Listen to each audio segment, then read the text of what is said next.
how to clear different tab groups in Safari. Hey everyone, welcome back to Techie Simple channel. So today in this video, I will be guiding you on how to clear different tab groups in Safari. Let's open Safari. To see different tab groups in Safari, you need to click on two square box which is at bottom right corner.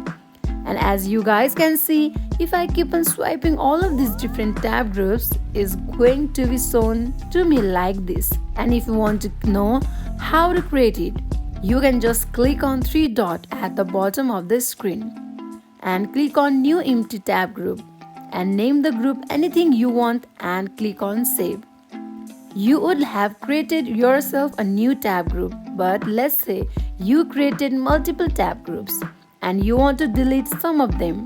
For that, you just need to hold on one of the tab groups name and click on delete, and tab group will be deleted. Similarly like this.